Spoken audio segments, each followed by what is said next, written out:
So far, we've talked about 4 different quadrilaterals. The first that we talked about was a parallelogram. The second, a rectangle. Third was a rhombus. And fourth was a square. Now, all of those kind of had some things in common. They all held the properties of a parallelogram, which meant they fit in the parallelogram family. However, the next two we're going to talk about, the first being the kite, does not fit in that family. A kite is a quadrilateral with exactly 2 pairs of congruent consecutive sides. And so the first property we're going to write is 2 pairs of congruent sides. So if I was to label that, it's going to show me that this side and this side would be congruent, and it would also show me that this side and this side would be congruent. The second property that kites hold is that their diagonals are perpendicular.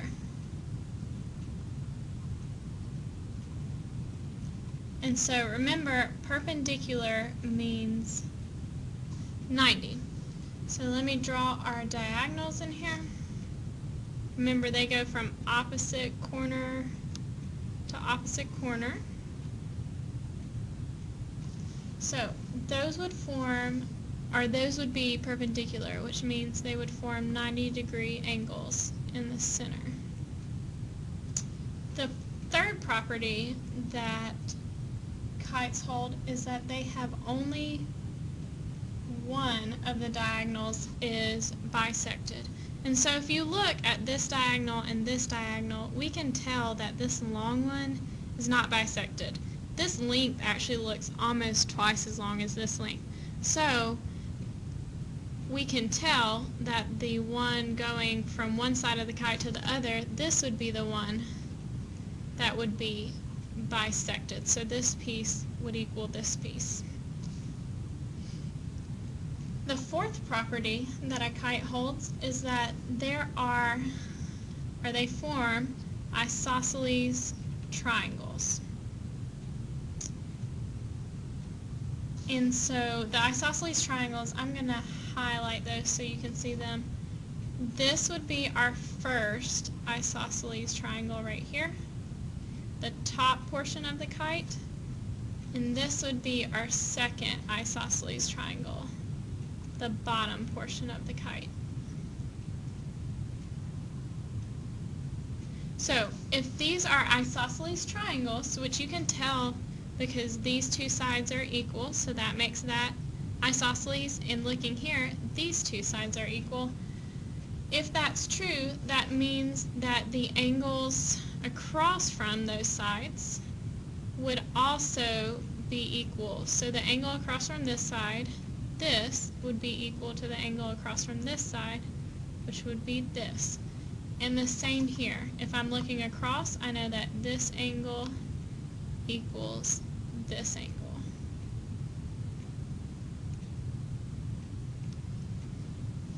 Okay? Then the fifth property that a kite holds is that there are exactly one pair of opposite angles that are congruent.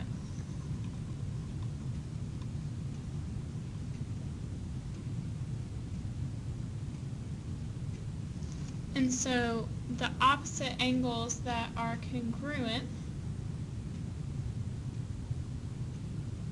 would be this angle here, this entire angle, and this entire angle here. So this one has a little bit more properties. And then lastly, our sixth property that we're looking at is that there are two angles, no, I'm sorry, there are two opposite angles that are bisected. And the opposite angles that are bisected are these angles here. So that means that this angle is going to be equal to this angle, and this angle is equal to this angle. And so I want to go back over 1 and 5 and do a separate angle or a separate picture just so you can see it. So if we go to this example right here and I go ahead and draw my diagonals,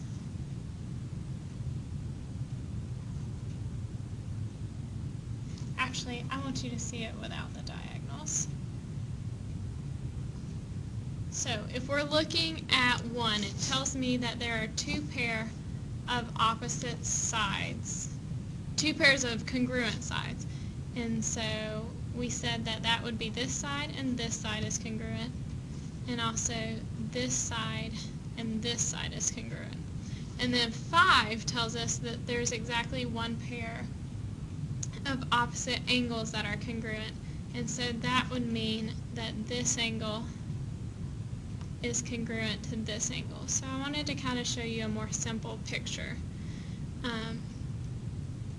If you need to, we can star and heart some of these so you can kind of see it more easy. Now, I want to show you how we can solve for things using those properties. So, if we were solving for a side here, I would use that the opposite sides are congruent. So that means we would set them equal.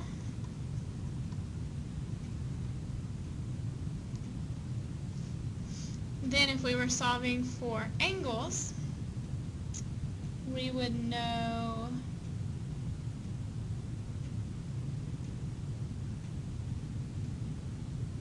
that our diagonals form 90-degree angles. We would know that all triangles add to 180.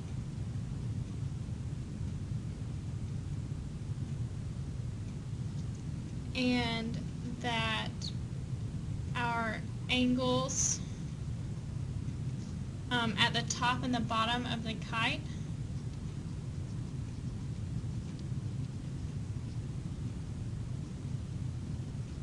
are bisected.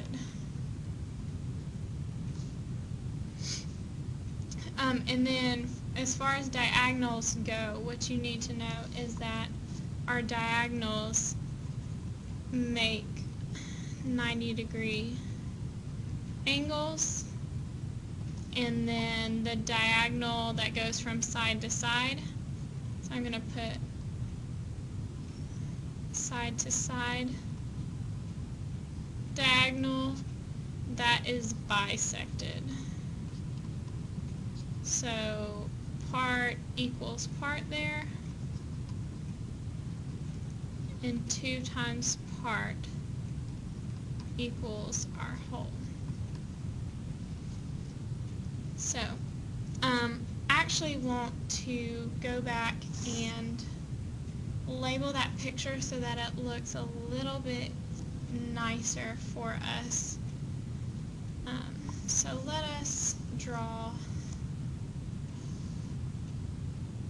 our kite. This time I'm going to use some different shapes and things.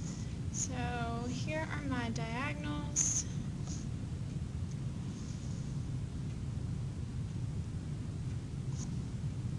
Okay, so going by what we said, we have 2 pairs of congruent sides. And so we know that this side, I'm going to put my tick mark, is congruent to this side. I also know that this side is congruent to this side.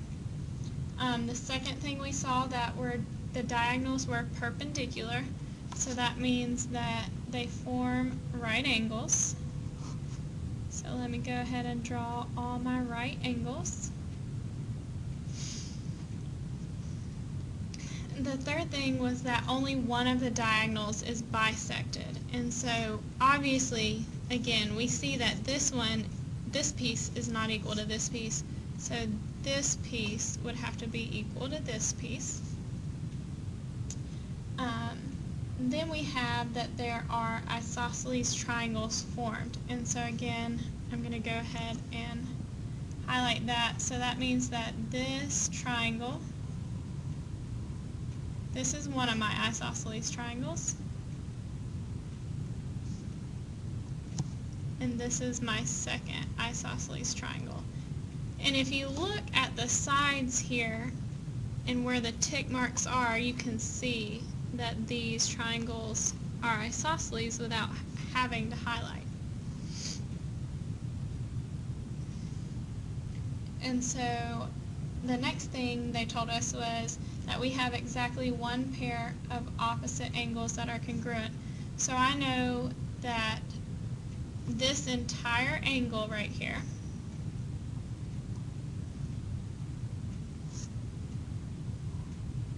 is congruent to this entire angle right here.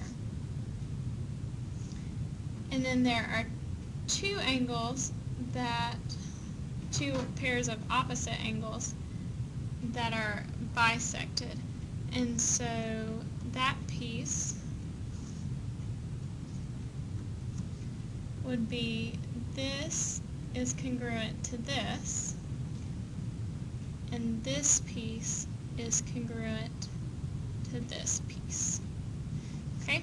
And then something else that I wanted to show you is that if these are isosceles triangle, which we marked in the other one, then that means that this angle, and I'm going to put a heart here, is equal to this angle, and this angle, and I'll put a dot here, is equal to this angle. And so that makes sense because if we did a heart plus a circle, it would equal a heart plus a circle. So this whole thing is equal to this whole thing. I hope that made it make a little bit more sense. Make sure that you write down all the properties of the kite. Remember there's 6 because you're definitely going to need them tomorrow when solving problems, and they're not quite as simple as the other quadrilaterals that we've learned so far.